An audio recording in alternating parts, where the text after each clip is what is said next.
안녕하십니까. 예민수의 경제 토크 위즈웨이브 이건희 대표님 오셨습니다. 어서 오십시오. 예, 안녕하세요.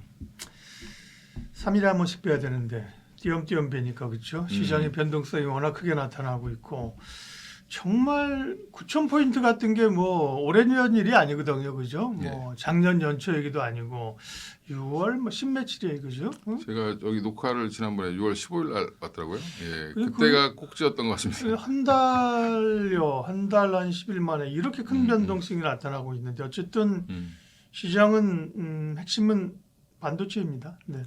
그렇죠. 근데 반도체랑 단일 종목 레버리지 ETF 요거가 가장 핵심 키워드겠죠. 네. 예, 그래서 일단 오늘 SK하이닉스가 2분기 실적 발표를 했는데 시장은 이거라도 좀 기대를 했는데 그러게요. 일단 예상치 대비 뭐 서프라이즈가 나오지도 않았고 예, 그리고 좀 저조했죠. 워낙 또 예상치가 높았고 예상치 거의 하단에 턱걸이하는 네, 수준이잖아요. 그죠? 그렇죠. 최근에 아마 이제 일부 증권사에서 60조 초반을 얘기했는데 네. 거기 딱 그러니까요. 맞춰지는 모습이 좀 나왔고요. 영업의 이익은 오히려 좀 많이 증가하면서 거의 이제 단기 순이익은 뭐 90조를 넘어가는 그래서 캐시플로우도 굉장히 좋아졌기 때문에 오히려 좀 기대를 해봤는데 컨퍼런스 콜에서 망친 것 같습니다. 네. 예, 컨퍼런스 콜에서 너무 원하는 답들을 좀 안 해줬죠.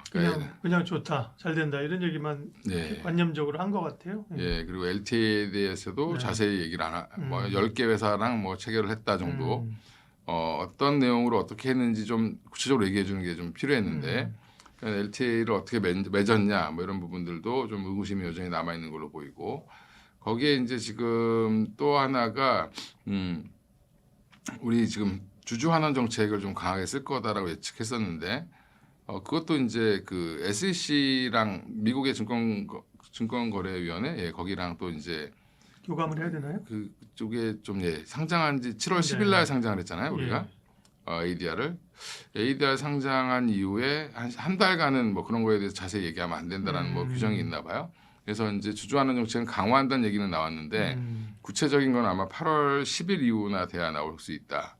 뭐 이렇게 생각하시면 되고요.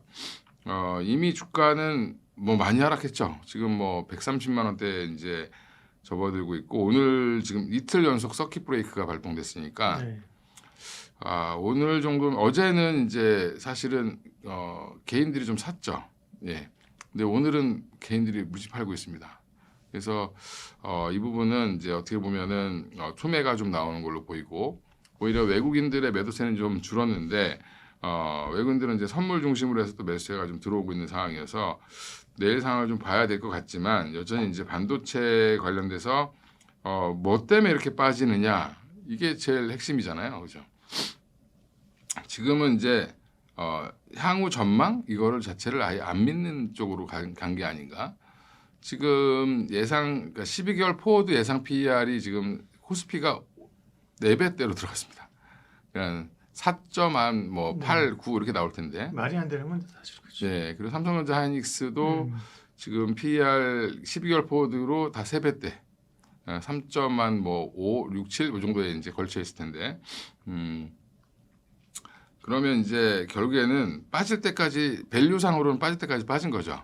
근데 이제 이게 부정적으로 보는 쪽에서는 그 예상 실적이라는 걸 믿을 수 있냐?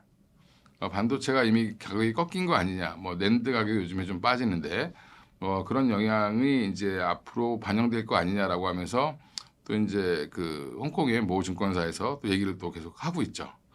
예, 그래서 이제 미국 본토에서 또 보는 시선과 또 홍콩 쪽에서 보는 시선이 좀 다르다라는 부분도 지금 좀 잡음이고 최근에 이제 나올 만한 악재는 거의 다 나왔다고 보는 게 저는 그렇게 생각을 하는데 일단 하이퍼스케일러들이 도대체 돈을 어디서 나서 투자할 거냐? 뭐 지금 우리가 이제 지난주에 이제 발표를 했던 알파벳이 캐펙스 투자를 더 증가시키겠다라고 얘기를 했는데도 불구하고 이제 그 돈을 이제 그 FCF라고 하죠. 요즘에 아주 유행을 해서 다들 아실 텐데 이제 인경연금 흐름이 없는 이제 마이너스로 전환했기 때문에 그러면 무슨 돈으로 할 거냐라고 했을 때 결국엔 채권을 발행하지 않겠냐라고 얘기하고 있고 그래서 그러면 메타나 아마존이나 뭐 지금 알파벳이나 마이크로소프트까지 지금 CDS 프리미엄이 다 올라갔죠. 심지어 엔비디아까지 올라갔습니다. 엔비디아도 최근에 또 오픈AI가 그 데이터 센터 대규모로 짓는 거에 또 보증 서죠, 지급 보증. 보증, 네. 예, 보증을 또 서준다라는 얘기가 나오면서 2,500억 달러 뭐 이렇게 얘기가 좀 나오면서 엔비디아도 CDS 프리미엄이 올라갔는데 물론 엔비디아가 CDS 프리미엄 올라갔다는 건 상징적인 의미지 엔비디아가 돈 꿀 일은 없죠. 지금 미국에서 캐시플로우가 가장 좋은 데가 또 엔비디아이기 때문에. 근데 이제 그것도 이제 어제 반영을 했고 또 CXMT가 상장하는 것도 좀 악재죠. 오늘 이렇게 급락하고 있는데 CXMT는 올라가고 있습니다. 예, 어제 하루 잠깐 쉬었다가 또 올라가고 있고요. 그 다음에 이제 중국의 DUV 장비 개발까지 얘기가 나오면서 이제 이것도 뭐 완전히 완벽하게 확인된 공식 보도는 아닌데 이제 뭐 올해 5대 정도는 CXMT에다 준다부터 시작해서 내년에는 25대를 공급할 거다 뭐 이런 얘기들이 나왔는데 그것도 근데 사실상 이렇게 해부를 해보면 큰 이슈가 아니거든요. 사실은. 그래요. 네. 뭐 나왔던 뉴스라고 해요. 또 그다음에 음. 기술력이 그만큼 따라왔는지도 확인이 안 됐고 누가 만드는지도 몰라요. 그냥 잘 만든다고 화웨이가 상해 쪽에서 뭐 어디 뭐 개발하는 회사가 있다라고 하는데 네. 일단 이것도 중국이 이제 지금 CXMT 뭐 YS 지금 양쯔 메모리 그다음에 SMIC 여기 한 3군데가 지금 반도체를 만드는데 이쪽에서 필요한 DUV 장비가 연간으로 하면 한 60대 정도 된답니다. 네, 앞으로 생산하는 것까지 다 하면 증설할 걸로 감안하면 근데 ASML 게 대부분 들어간 거잖아요, 사실은. 네, 근데 지금 25대를 만약에 진짜 납품을 한다 하더라도 퍼센테이지는 그렇게 크지 않다라고 보는 것 같고요. 그게 또 반도체를 더 생산해낼 수 있다라는 거는 아니죠. 예, 그냥 그게 얼마나 수율이 나올지는 또 지켜봐야 되는 거고. 그래서 조금 뭐 이런 것들도 좀 과하게 반영을 한 게 아닌가. 지금 시장이 하이닉스가 거의 이제 300만 원 찍고 내려왔기 때문에 하락 추세로 접어들어 있는 상황에서 좀 잡음들을 다 악재로 소화시키는 그런 모습을 좀 보여주고 있는 것 같고 근본적인 원인은 국내적인 원인은 아마 이제 단일 종목 레버리지 ETF가 좀 큰 영향을 미치는 것 같고 미국에서는 특히 또 어떤 게 영향을 미치냐면 지금 공매도가 영향을 많이 미치고 있죠. 그래서 반도체 섹터에 대한 공매도가 굉장히 공격적으로 들어오고 있다라는 부분이고요. 기존에 이제 헤지 펀드들이 한 5월부터 매도해서 차익 실현하고 나서 다시 들어오려다가 주춤하고 있는 것 같습니다. 그래서 지금 가격적인 매력은 생겼다라고 지금 모든 IB들이 얘기하고 있는데 악순환이 좀 벌어지고 있는 게 우리나라 시장을 자꾸 보기 시작했어요. 그러게. 그래서 우리나라가 빠지면 미국 시장이 바로 반영을 하고요. 또 우리나라가 아까 이제 하이닉스가 장 초반에 이제 상승하고 삼성전자 상승하니까 미국에 있는 그 마이크론도 그렇고 뭐 SK 하이닉스, ADR도 그렇고 다 플러스로 전환이 됐었다가 또 빠지니까 또 다시 마이너스로 되는 걸 보면 한국 시장을 계속 모니터링하고 있다라고 보는 게 맞습니다. 그래서 이게 미국이 됐든 우리나라가 됐든 이 순환고리 이제 악순환의 고리를 좀 끊어줄 계기가 좀 필요하지 않나 이렇게 보고 있습니다. 반도체 전략을 세우겠습니다. 말씀하신 것처럼 뭐 여러 악재들이 동시다발적으로 다 반영되고 이게 지나고 나면 별거 아닐 것도 그냥 지금은 뭐 그런 게 안 들리는 거잖아요, 그죠? 네, 맞습니다. 무조건 수급으로 쏟아지니까 손실이야, 더 커질 것 같아 이렇게 쏟아지고 있는 거잖아요. 그러면 이제 필요한 건 뭘까요? 필요한 건 시간일까요? 트리거는 무엇일까요? 반도체주에 대해서 어떻게 전략을 가지고 가야 될까요? 그러니까 이제 제일 큰 틀이 제일 근본적인 것부터 따져보면 하이퍼스케일러들이 돈을 버는 게 중요하거든요. 사실은 AI 투자를 하면서 이게 수익으로 전환된다는 게 보여야 되는데 가시화돼야 되는데 엔트로픽이 지금 유일하게 수익을 많이 내고 있는 거라고 지금 알려져 있고 물론 이제 그게 상장하는 데까지는 앞으로 시간이 좀 더 걸리겠죠. 예, 그리고 지금 메타도 그러니까 알파벳도 생각보다 수익은 잘 나고 있는데 투자 금액이 워낙 크다 보니까 이제 마이너스로 지금 전환된 건데 이게 뭐 하이퍼스케일러들의 투자 확대 기조는 여전한 것 같습니다. 뭐 메타에서 나오는 최근에 이제 그 소식들을 보면 이제 우리가 그 블랙락이라고 하는 대규모 전 세계 1위 자산운용사가 네. 80% 지분을 갖고 이제 돈을 태워서 메타랑 같이 이제 합작 법인을 만든다라는 얘기가 나왔고 그것도 이제 데이터 센터 투자하는 데 쓰는 거죠. 그럼 이제 우리가 거꾸로 생각해 보면 블랙락이 그게 수익이 안 될 거라고 생각하면 거기다 투자를 했을까라는 라고 생각을 해보면 여전히 이제 메타라든지 이런 하이퍼스케일러들이 자금이 부족하면 그런 운용사를 끼고 뭔가를 할 가능성도 높고, 그러면 이제 그게 빚이 아니라 오히려 이제 뭐 같이 공동 경영하는 거죠. 이익을 나눠 갖는 형태. 예, 그렇게 갈 가능성도 있다라고 보면 투자 확대 기조는 유지가 될 것 같은데, 지금 그래서 시장에서 자금 조달 리스크가 이게 너무 지나치게 과하게 부각되어 있다. 그리고 지금 뭐 CDS 프리미엄이 올라온다부터 시작해서 여러 가지 얘기가 나오지만, 사실은 돈 빌릴 데가 없는 회사가 제일 약한 고리가 오라클이거든요. 근데 오라클이 이제 만약에 무너진다, 그러면 또 시장에 충격을 줄 수는 있겠지만, 근데 오라클이 만약에 뭐 하다가 포기한다든지 하면 그거를 가만히 둘까요? 그러면 결국에는 누군가 인수를 하겠죠. 결국에는 싸게라도 인수를 할 텐데, 그러니까 착각하는 게 뭐냐면 무형 자산에 투자하는 게 아닙니다. 지금 이건. 그러니까 데이터 센터라는 거는 결국에는 유형 자산이거든요. 그러면 투자하고 나서 회수할 수 있는 방법이 무궁무진하다. 매각을 하든 매각을 그렇죠? 하든 팔아먹든 뭐 할 수 있죠. 음. 특히 이제 공장을 재매각하는 것보다 훨씬 더 이건 더 쉽죠. 예, 그래서 그런 리스크들을 너무 심각하게 좀 얘기를 하고 있는 것들이 좀 문제인 것 같고요. 그리고 지금 아무리 계산기를 돌려도 28년 상반기까지는 반도체는 쇼티지입니다. 여전히. 예, 메모리도 그렇고 투자가 지속된다라고 하면. 예, 근데 이제 이게 되냐 안 되냐에 대한 논란들이 계속 있는 거죠. 그러니까 지금은 그거조차 근본적인 거에 대한 믿음이 좀 뭐 사실은 좀 깨졌다.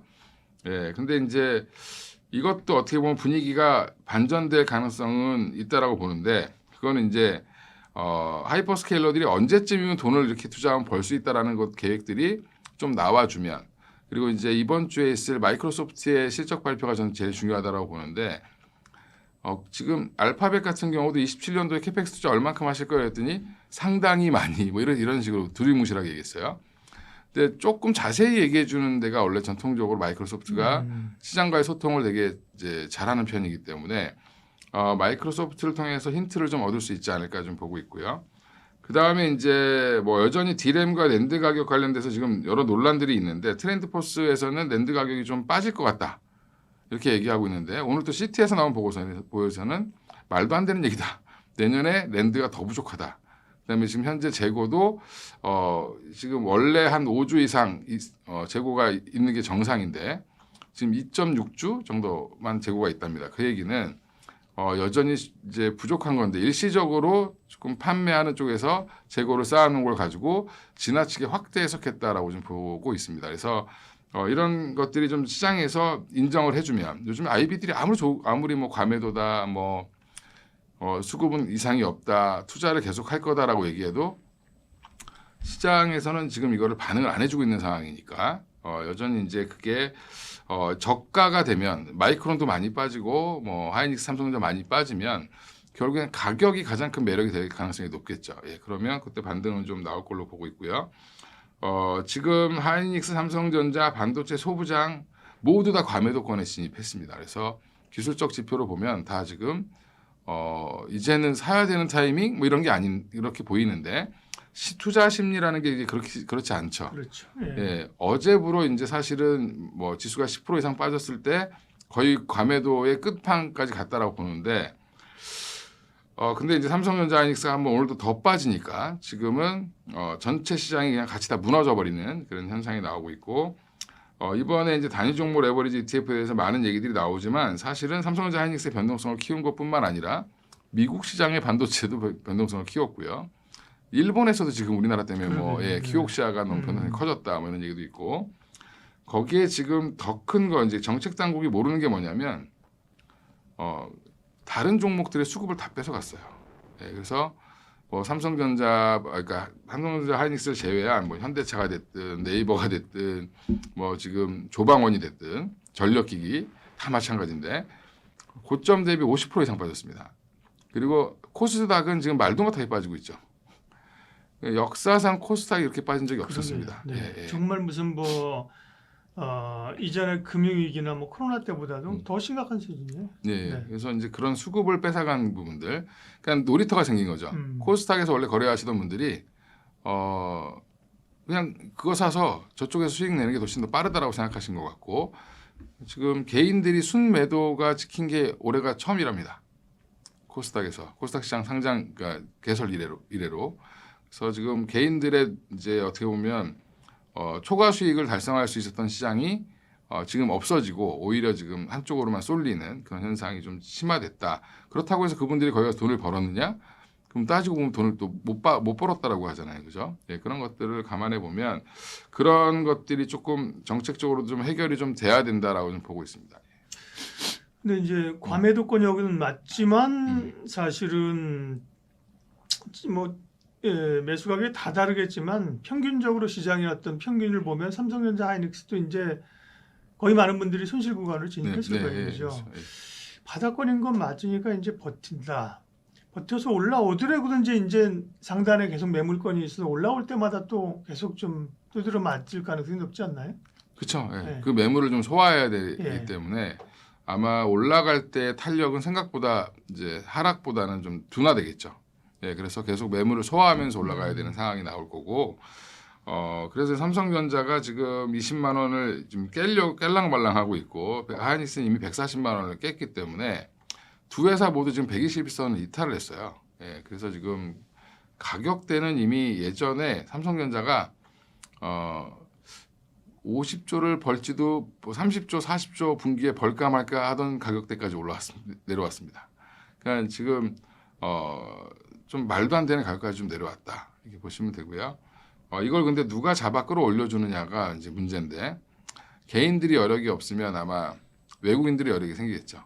그래서 앞으로는 외국인들이 수급이 중요하다. 지난번에도 한번 급락했을 때 외국인들이 좀 잡아 올리다가 다시 한번 누른 건데 여전히 이제 외국인한테 의지해야 되는 게 분명히 좀 안타깝긴 한데 지금 사줄 주체가 사실은 그쪽밖에 없는 게 좀 안타까운 상황이죠. 아니 기관들이 이럴 때 좀 사서 받쳐야 되는 거 아닌가요?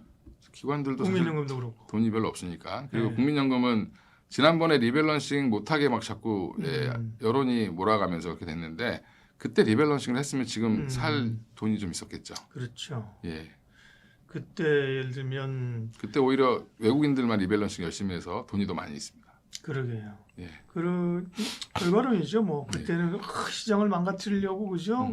그래서 결국 어떤 사회적 정치적 압박에 의해서 이제 못 팔았던 거잖아요. 그리고 지수는 더 올랐고 그죠. 그게 이제 후유증을 좀 만들고 있습니다. 그럼 어쨌든간에 반도체에 대해서는 총체적인 한번 전략을 한번 말씀해 주십시오. 그렇죠. 총체적으로는 여전히 이제 반도체 섹터는 이제 뭘 사도 올라갈 것 같은 자리까지 빠진 것 같아요.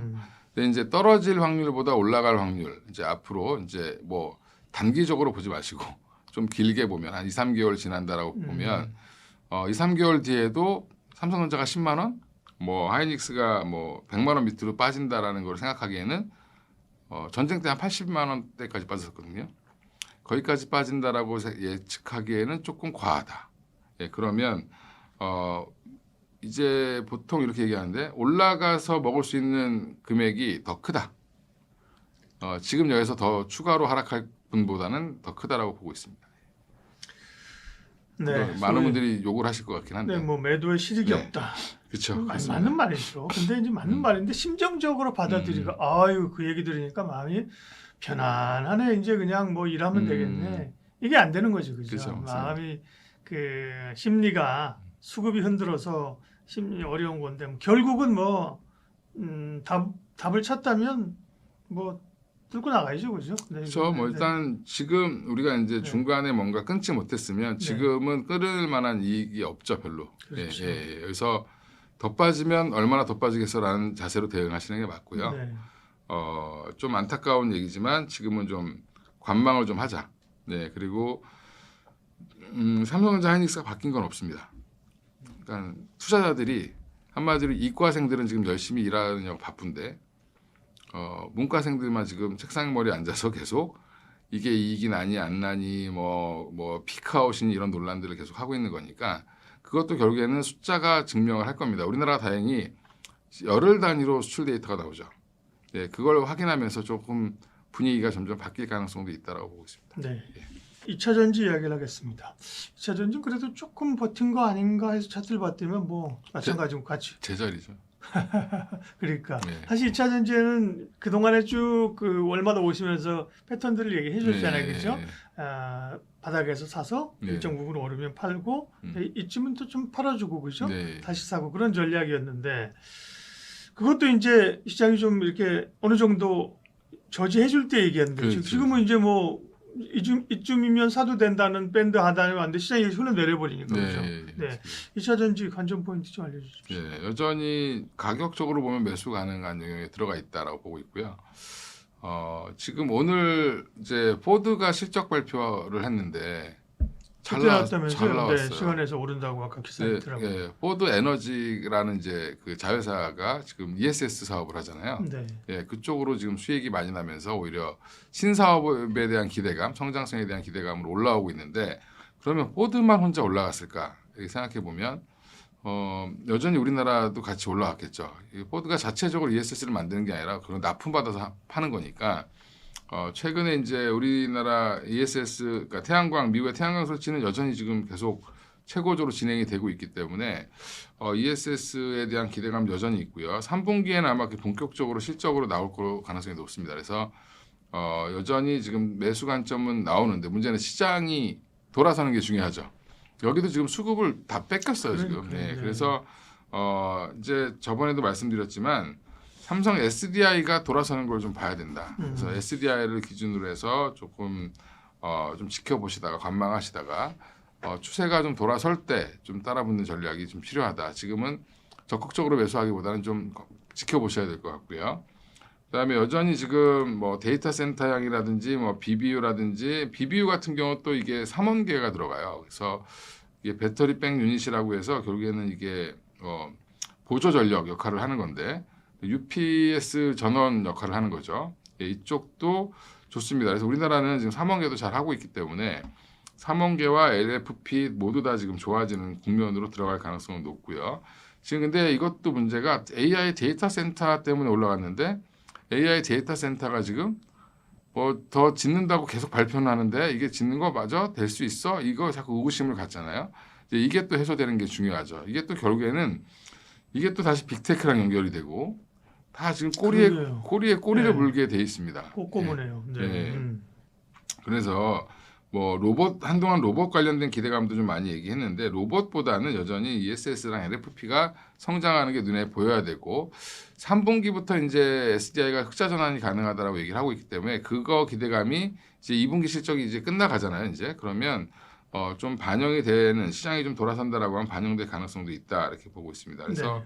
전체적인 뷰는 여전히 긍정적으로 보고 있는데 빠질 만큼 빠지지 않았나 여기도 뭐 이렇게는 보고 있습니다. 그러니까 뭐 그런 섹터가 한둘이 아니었어요. 네. 근데 주가 기업별로 변별력이 없네요. 예를 들면 뭐 삼성 SDI가 좀 상대적으로 버티면서 그 전에는 그런 국면이 좀 네, 있었잖아요, 그죠? 맞습니다. 근데 지금은 뭐 LG 엔솔이나 삼성 SDI나 같이 흘러내리고 네.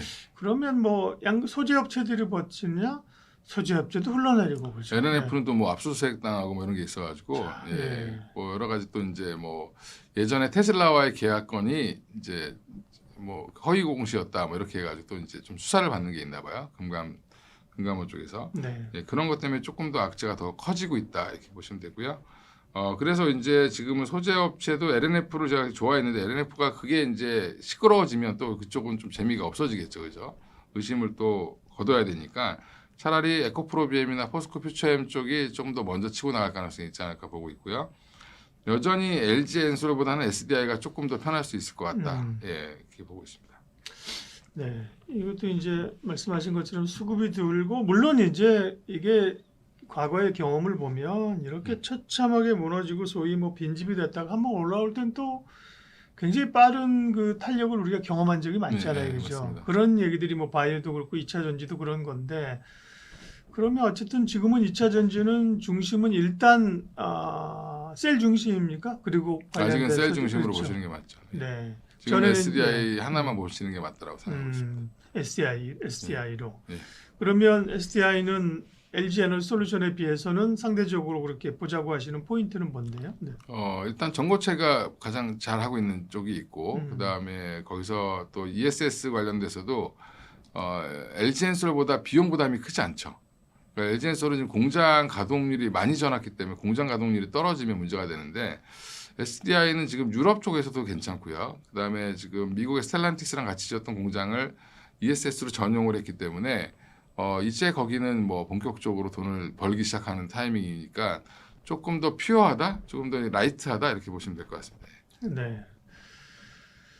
그 얘기 나온 길에 2차 전지 얘기 나온 길에 친환경 얘기 살짝 여쭤볼게요. 최근에 보면 뭐 SK 이터닉스, 네. 그다음에 OCI 홀딩스 이런 기업들이 꽤 사실은 이런 수급 공백 가운데도 강했어요, 그죠? 그러다가 갑자기 시장 무너지니까 여기 또 더 거꾸라지네요. 한 번에 무너졌죠. 그러니까요. 네, 유가가 올라가다가 또 빠졌다고 그러는데 네. 그거보다는 이제 이 이터닉스가 올라온 배경은 예. 그것도 AI 데이터 센터 때문에 올라온 거죠. 음. 예, 그러면 SK텔레콤이 울산이랑 이쪽 울산 지역에다가 또 이제 대규모 데이터 센터를 짓는데 아마존과 합작해서 뭐 15기가와트까지 궁극적으로 질 거다. 뭐 이런 얘기가 나왔고 지금 이번에 보면 엔트로피랑도 협업한다고 그러고 또 지금 또 나온 거는 어디 그 데이터 센터를 또 한 군데나 또 짓는데 이게 계속 이어지면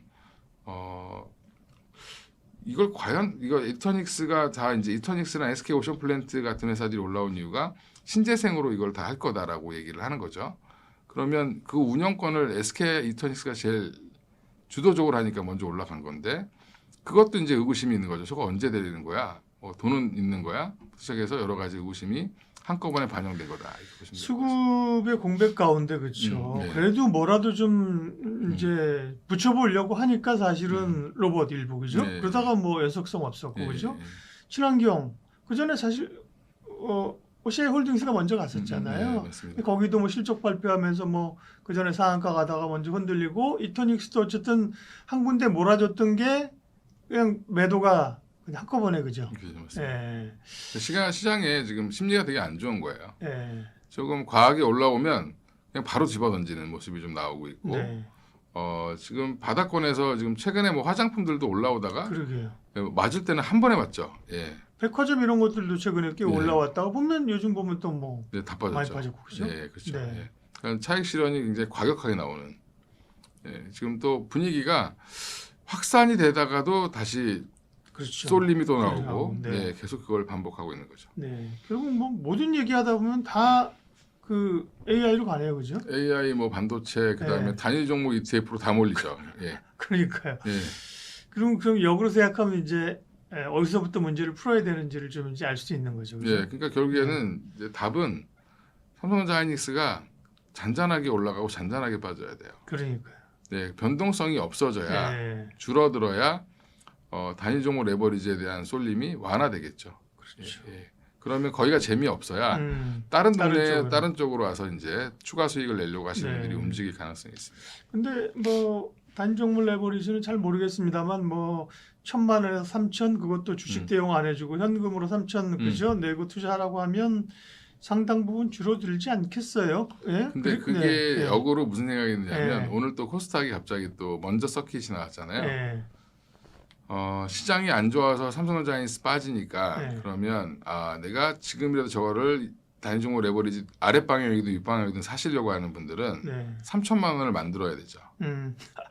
현금. 다른 주식 팔아서 3,000만 원 만들어야 돼? 예. 야, 정말 아주 예, 그렇게 현기증 납니다. 그렇게까지 이제 안 좋아지는 거죠. 그래서 제가 현금 3천만 원이 사실은 한 계좌 예탁금 한 5천만 원 이상보다 큰 효과가 있을 수는 있는데 네. 중요한 건 그 현금을 만들기 위해서 다른 종목을 또 팔죠 일시적으로. 야, 예, 그것도 아마 악영향을 미쳤다라고 보고 있습니다. 예. 진짜 할 말이 없네. 그러니까 이제 주식 시장이 디테일하게 어떻게 돌아가는지를 네. 정책 당국이 잘 모르는 것 같다. 그러니까. 예, 그래서 정책을 위반하시는 분들이 자꾸 운용사만 만나고 예, 그러니까. 운용사는 그것 때문에 돈 버는 회사들인데 그러니까. 네. 예, 차라리 증권사 PB를 만나서 얘기하시는 게 더 빠른 결정을 할 수 있지 않을까. 높으신 분들이 증권사 예. PB 만나러 이렇게 그러겠어요? 예, 운용사 증권사 사장단 만나가지고 그죠? 네. 그러니까 유명한 PB들을 좀 만나시면 네. 예, 저 같은 얘기를 해드릴 텐데 그러니까. 예, 유튜브도 좀 보셨으면 좋겠는데 네. 그래서 저는 3천만 원 얘기할 때 깜짝 놀랐어요. 네. 3억 얘기할 줄 알았는데. 예. 바이오는 참 답이 없죠. 얘기를 안 할 수도 없고 그죠. 음. 예? 잊어버릴 수도 없고 보자니 참 노이즈도 너무 많고 아니 뭐 종목별로 엄청나게 뭐 치고받고 그죠. 네. 될만 하면 시장이 또 안 도와주고 그나마 좀 삼성바이오, 셀트리온 이런 게 약세장에서 조금 버티는 게 요즘 그 흐름이네요. 실적이 좀 좋아서 예, 그렇습니다. 예. 삼성바이오로직스나 셀트리온 이제 2분기 실적이 삼성바이오로직스 이미 잘 나왔고요. 네. 셀트리온도 잘 나올 걸로 예상을 하고 있으니까 두 회사 모두 지금 실적 기반으로 올라가는 거죠. 네, 그래서 근데 그 회사들도 보면 주가가 많이 빠졌어요. 고점 대비. 예. 삼성바이오로직스 거의 200만 원 앞에 두고 있다가 거의 130만 원대까지 빠졌다 올라온 거거든요. 그래서 지금 자리는 충분히 매수해봐도 괜찮은 자리라고 보고 있는데 삼성바이오로직스나 지금 셀트리온이나 둘 다 미국 공장들을 인수하면서 오히려 그 효과를 좀 보는 것 같고요. 그다음에 미국에서 지금 헬스케어는 생각보다 좋습니다. 특히 이제 바이오텍 지수는 사상 최고가예요. 그래서 미국 헬스케어랑 한국 바이오는 다른 주식이라고 그렇죠. 얘기할 정도로 결이 달라기죠. 바이오텍 같은 경우는 그러니까 이제 우리가 보통 이제 알고 있는 제약사들 화이자, 머크, 사노피 이런 회사들은 사실은 빅파마라고 하죠. 이제 빅파마라고 하는 쪽은 다 제약으로 보시는 게 맞고요. 일단 바이오텍하고 하면 이제 우리나라처럼 이제 알테오젠이나 리가킨 같이 이제 연구하는 R&D 기반 회사들이 모여 있는 지수가 있는데 그거는 지금 연일 최고가를 가고 있는데 그 지수가 올해만 어긋나 있습니다.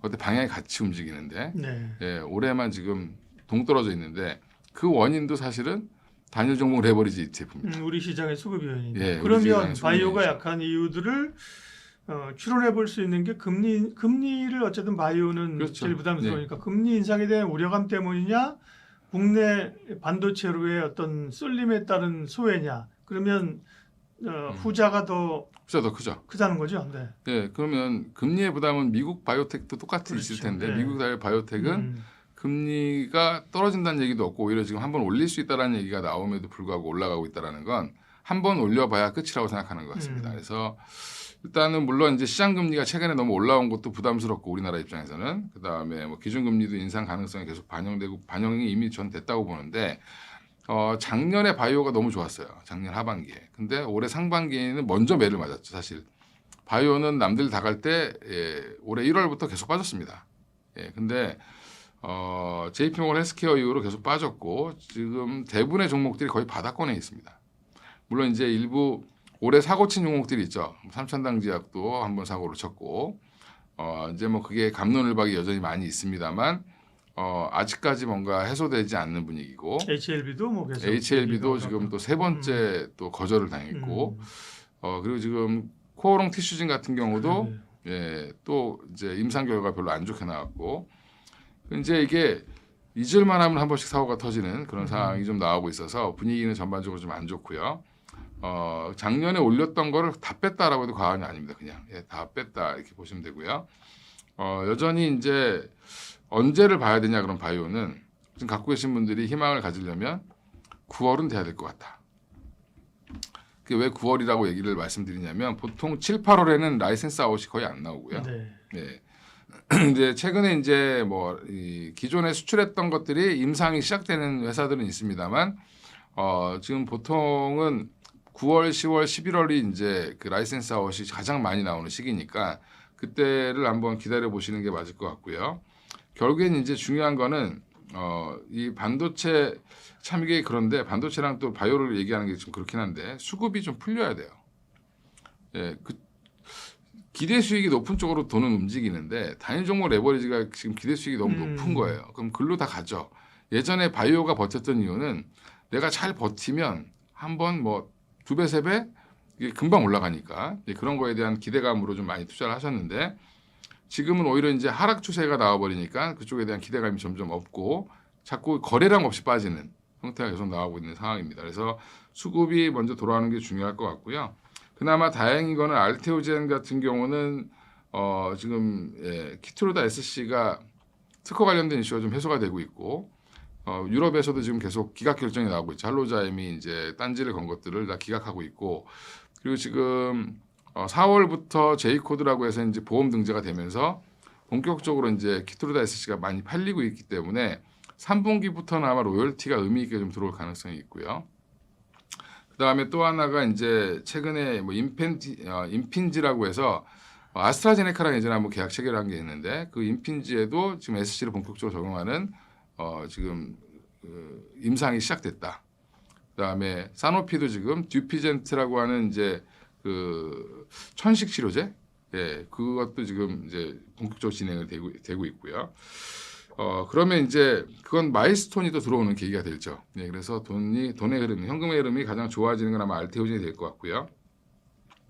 여전히 이제 ABL, 뭐 리가캠, D&D 파마텍 다 많이 빠져서 지금은 진짜 오랫동안 보시던 분들은 이 가격까지 이렇게 되는 경우가 지금 많기 때문에 좀 이슈만 좀 나온다라고 하면 좋아지지 않을까 이렇게 생각하고 있습니다. 당연히 지쳤죠, 그죠? 예, 많이 지쳤죠. 예, 뭐 알테오젠 같은 경우도 사실은 뭐 실적이 그래도 바이오텍 가운데서 실적이 나오는 회사잖아요. 그죠? 예, 그다음에 얼마 전에 배당됐죠. 무증도했잖아요, 무증. 그죠? 무상주가 됐습니다. 0.3주. 예. 네. 그리고 주가도 많이 빠졌어. 근데 뭐 굳이 그러니까 그죠? 네. 예, 이런 알테오젠, ABL, 리가캠 3대장이 좀 받쳐주고 가야 되는데 그죠? 거기가 지금 다 무너져 있어서. 그러니까 다 무너지니까 네.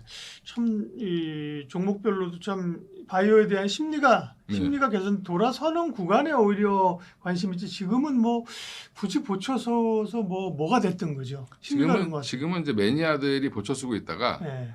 뭔가 좋은 호재가 나올 때 기관 외국인들의 수급이 좀 들어오면서 끌어올라와야 사실은 관심을 좀 갖겠죠. 그러니까요. 예, 지금은 뭐 일반 분들이 들어가셔서 기다리기에는 힘든 시장입니다. 그래서 제가 9월 얘기하는 거는 8월도 아직 안 왔는데 9월 얘기하는 거는 8월까지도 보수적으로 봐야 된다. 그러니까. 예, 8월에 한마디로 기술 수출 담당하는 그런 임원들이나 이런 사람들이 다 휴가 가요, 미국도. 예, 그래서 휴가 시즌에는 거의 뭐가 잘 안 나온다. 그래서 아마 저점은 8월에 찍을 가능성이 있지 않나. 그래서 지금은 저점 다지기 정도 이렇게 생각하시면 될 것 같습니다. 네. 이거 뭐 심리 자체가 그러니까요. 네. 그리고 뭐 코스닥이 살아나야죠. 지금 사실 뭐 바이오뿐만 아니라 뭐 바이오 2차든지 뭐 코스닥 자체가 그죠. 네. 참 참담하잖아요, 그죠. 오늘 거래량 보니까 네. 코스닥 전체 시장 거래량이 삼성 하이닉스랑 삼성전자 레버리지 단위종목 레버리지 ETF 거래량보다 적습니다. 그러니까 뭐 4조 거래되고 막 이러니까 네, 그죠. 네. 절대 때 막 40조씩 거래되고 그랬어요. 네, 코스닥이 그죠. 맞습니다. 예. 10분의 1로 줄어들었으니까 참 그 고리가 풀려야 되고 어쨌든 간에 그래서 뭐 바이오 얘기 그만합시다 얘기할 수는 없는 거고 그래서 어쨌든 좀 갖고 계신 분들은 좀 지금 여기서 손절하고 나가는 것도 사실 또 의미가 없어요. 네. 예. 그래서 뭐 기다리셨던 분들은 좀 더 그 회사들의 이벤트들을 좀 잘 보시고 하나하나 쌓였던 게 한꺼번에 터질 수 있거든요. 예. 보통 뉴스가 나오면 바로 반영을 해야 되는데 좋은 호재들을 쌓아놨다가 나중에 반영하는 경우들이 꽤 있습니다. 그러니까 지금은 조금 더 그것들을 리바이벌이라고 하죠. 보통 다시 이제 울거내면서 다시 올라갈 가능성이 있기 때문에 조금 좀 기다려봐야 되는 타이밍이 아닌가. 그러니까 8월에 약한 반등, 뭐 9월에 이제 좋은 이벤트들이 좀 나오면 뭐 분위기는 좀 바뀔 수 있고 그 사이에 또 이제 코스닥 관련된 정책도 좀 나오겠죠. 지금 전 세계에서 가장 꼴찌하고 있는 시장이 지금 코스닥 시장입니다. 그러게 관심이 없는 것 같아 정책 당국이 그죠. 예, 예. 그런 거를 뭐 레버리지 가지고 무슨 뭐 자본 유출을 막는다는 게 아니라 코스닥을 살려야지 그죠. 메인이 그렇습니다. 거기 있는 건데요. 네. 거기에 대해서 코스닥 얘기하는 사람 아무도 없어요 그죠. 네, 정책 당국에서 맞습니다. 그죠. 지금 코스닥을 버려놔가지고 그러니까요. 거의 방치 요- 상태. 예, 그 요인이 물론 또 레버리지 때문이기 반도체 때문이긴 하나 정말 처참하게 무너졌기 때문에 그죠. 코스닥을 살려야 되고 코스닥이 살리면 결국 그 가운데 바이오는 움직일 거 아니에요. 그렇습니다. 네. 그 비중이 이제 가장 높았다가 네, 지금 반도체 소부장한테 내줬는데 반도체 소부장도 많이 빠져서 네. 얼추 뭐 비슷해진 것 같습니다. 그럼 어쨌든 간에 뭐 당장은 아니지만 바이오 쪽에서 핵심 종목들 네 다시 한번 언급만 좀 해주세요. 네, 여전히 알테오젠이 실적 단으로 보나 추가 기술 이전이나 뭐 마일스톤 수급이나 이런 걸 봤을 때는 수치 이런 것들을 봤을 때는 가장 좋아 보이고요. 그리고 최근에 이제 외국인과 기관이 뜨문뜨문 이제 물량들을 좀 사기 시작하는 모습이 좀 나오고 있고 ABL 바이오는 이제 BB 플랫폼 관련된 수출이 더 나올 거다라고 지금 작년 연말부터 얘기했는데 아직도 안 나오고 있죠. 그래서 하반기에 그게 나오는 게 가장 중요할 것 같습니다. 그리고 리가캠도 여전히 추가 기술 수출이 안 나와서 지금 계속 이렇게 버벅거리고 있는 것 같고요. D&D 파마텍은 금방 나올 것 같은데 문제는 이것도 너무 지금 딜을 오래 하고 있다. 예, 이게 협상력이 약한 건지 모르겠는데 지난번에 이제 임상 이상 결과 메시 치료제 관련돼서 결과가 너무 좋게 나오면서 한꺼번에 6만 원에서 11만 원까지 올라갔었는데 다시 또 지금 뭐 그 이하로 내려갔습니다. 그래서 좀 딜이 좀 빨리 끝나야 된다 이렇게 보고 있습니다. 예. 자동차 정말 뭐 로봇이 그냥 아틀라스가 옆에 네. 막 와서 막 일할 것 같았는데 그죠? 기대감은 좀 줄어들었고 실적은 역시 실적은 뭐 별로 안 별로였고 좋았죠. 그렇죠? 예, 별로였죠. 실적을 봤던 건 아니잖아요, 그죠? 그렇죠. 실적 네. 봤던 건 아니고 네. 많은 분들이 이제 뭐 엄청나게 욕들을 하시죠 이제. 네. 근데 현대차 그룹을 제가 계속 봐온 결과는 뭐였냐면 여기도 수급을 뺏겼다. 현대차 맞아. 예, 현대차 맞아. 그러니까요. 예, 현대차 맞아 수급을 뺏겼어요. 그러니까 네. 뭐 5월 27일 이후로 그냥 한 6월 초반 이후로 계속 흘러내립니다. 예. 이게 뭐 엄청난 악재가 그 사이에 현대차 그룹에 있었던 건 아닌데 그렇죠. 오히려 악재라고 하면 실적 그 이번에 발표했으니까 이번에 실적이 안 좋으면 이번에 빠지는 게 맞는데 예. 이거는 그냥 지속적으로 빠졌어요. 6월 초부터 계속 빠졌기 때문에 이것도 수급을 좀 뺏긴 걸로 보는데 그러면 지금은 뭐 빠진 걸 가지고 뭐 이게 이제 얘기해봐야 의미는 없고 그럼 이제 앞으로 어떻게 될 거냐라는 게 중요한데 가격은 이미 현대차 기준으로 보면은 PBR 1배 밑으로 한참 내려갔습니다. 그러니까 다시 뭐가 됐냐면 자동차 회사로 바뀌었습니다. 그러니까 로봇 밸류로 올라갔던 거는 거의 80% 이상 반납했다. 예, 그 얘기는 로봇 밸류가 다시 붙으려면 피지컬 AI 밸류가 다시 붙게 되면 정상적으로 보면 한 50만 원까지의 반등 무조건 나올 수밖에 없는 걸로 보고 있고요. 근데 이제 그 트리거가 될 수 있을 만한 게 어제 미국에서 나왔는데 중국 로봇 휴머노이드 로봇 사족 보행 로봇 관련돼서 미국으로 반입을 금지시켰죠. 그러니까 중국 거는 미국에 들어오면 안 돼. 이거를 아예 공식적으로 좀 얘기를 한 것 같아요. 그래서 반입 금지 조치가 나오면서 그 기대감으로 오늘 아침까지 좋았는데 로봇주들도 괜찮았습니다. 그러게요. 근데 시장이 또 이러니까 뭐 장이 지금 10% 넘게 밀리고 있는데 그러면 또 당연히 빠지겠죠.